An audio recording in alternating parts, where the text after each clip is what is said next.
मैं जानता हूं कि आप लोग डॉक्टर जावेद से खिलाफ में हैं, मैं जानता हूं, लेकिन आपको डॉक्टर जावेद को नहीं देख करके वोट देना है। आपको वोट देना है कांग्रेस पार्टी को देना है।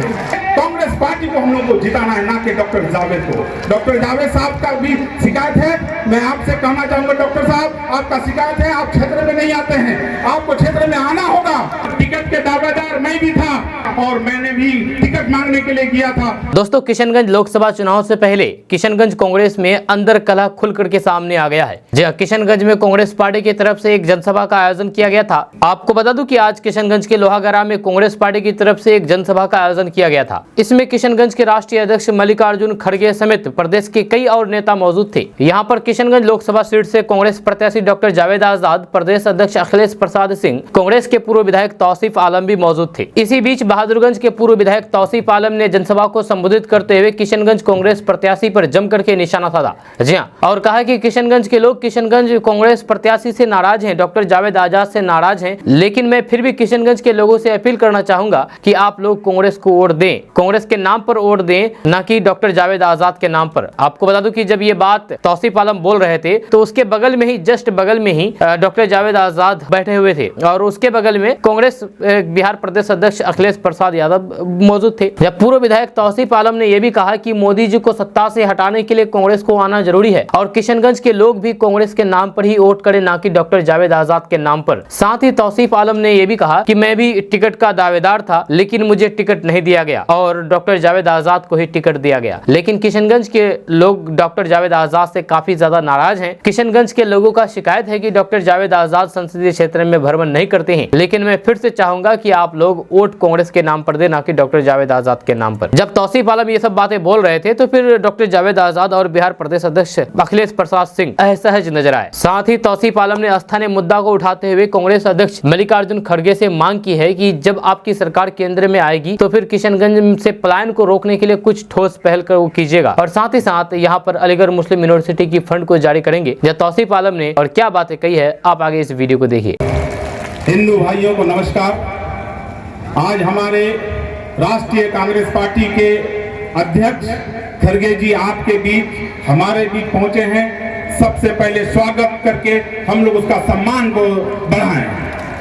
हमारे प्रदेश के प्रदेश अध्यक्ष अखिलेश जी भी साथ में आए हैं, हमारे बिहार के प्रभारी मोहन प्रकाश जी भी हैं, हमारे नासिर हुसैन साहब भी हैं और बिहार के दिग्गज सम्मानित कांग्रेस के सम्मानित लोग भी यहाँ मौजूद हैं और हमारे जो प्रत्याशी हैं डॉक्टर जावेद साहब भी मौजूद हैं। मैं ज्यादा आपसे समय नहीं लूंगा, सिर्फ इतना कहने के लिए आया हूँ, देश का हालात आप समझ रहे हैं, हमको समझाने का जरूरत नहीं है। आज तीन पार्टियां आज खुल करके मैदान में है, जिसको हम लोग देखते हैं कि टक्कर दे सकता है, लेकिन आपको फैसला करना होगा कि देश कहां जा रहा है। आपको देश बचाना है, ये नहीं कि किशनगंज को देख करके आपको वोट देना है। फलना कैंडिडेट अच्छा है तो फलना कैंडिडेट अच्छा है, वो चीज नहीं देखना है। आपको देश का सम्मान, देश का संविधान, देश का नक्शा बचाना है। यही कहा करके मैं आप लोगों से एक बात और कहने के लिए कहना चाहता हूं कि मैं जानता हूं कि आप लोग डॉक्टर जावेद से खिलाफ में हैं, मैं जानता हूं, लेकिन आपको डॉक्टर जावेद को नहीं देख करके वोट देना है। आपको वोट देना है कांग्रेस पार्टी को देना है।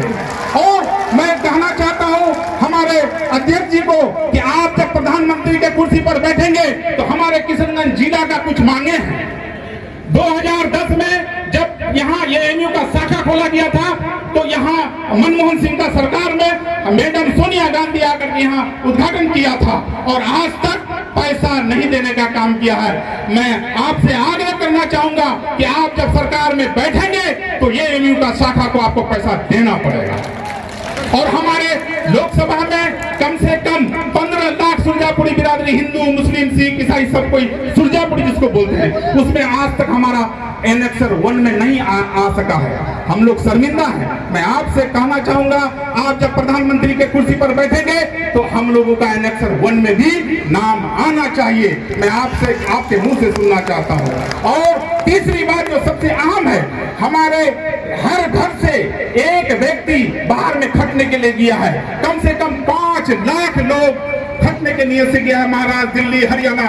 मैं चाहता हूं कि आपका जब सरकार हो तो हमारा किशनगंज में कोई भी उद्योग खुला जाए, ताकि हमारे लोग माँ बहन को, बीवी को छोड़ करके जो दिल्ली में रहता है, मद्रास में रहता है, हरियाणा में रहता है, वहां से छुटकारा मिले, मियाँ बीवी एक साथ रहने का मौका मिले। मैं चाहूंगा कि उद्योग यहाँ खोला जाए। यही कहा करके मैं आप लोगों से आग्रह करना चाहता हूँ। टिकट के दावेदार मैं भी था, निर्दलीय मैंने आपने मुझे जिताने का काम किया था।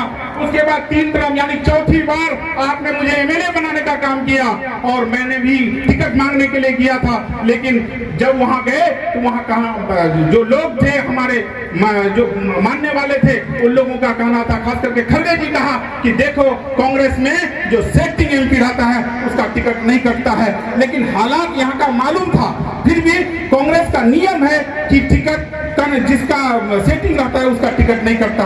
मैं आपसे आग्रह करता हूं कि आपको डॉक्टर जावेद को नहीं देखना, आपको देश को बचाना है, संविधान को बचाना है। आप एक बार हाथ उठा करके कहिए कि कांग्रेस को वोट देंगे। आप हाथ उठा करके कहिए, मैं आप लोगों को मैं ये वचन लेता हूं, और आप लोग गद्दारी नहीं करेंगे।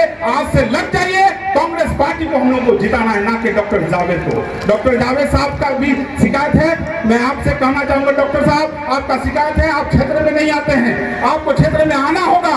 और मैं आप डॉक्टर साहब, मैं आपके हवाले से मैं वचन देता हूं कि डॉक्टर साहब आएंगे और आपका काम करेंगे। इसीलिए आपको वोट इधर उधर नहीं जाना है। इधर उधर जाएंगे तो बीजेपी जीत जाएंगे, और बीजेपी जब जीत जाएंगे एनआरसी लग जाएगा, सीसीए लग गया है, एनपीआर लग जाएगा, फिर हम लोग कोई भाग के नहीं देंगे। इसलिए अपने आप को बचाना है, कांग्रेस पार्टी को वोट देना। यही काम मैं रुखसत देता हूँ। अस्सलाम वालेकुम, नमस्कार।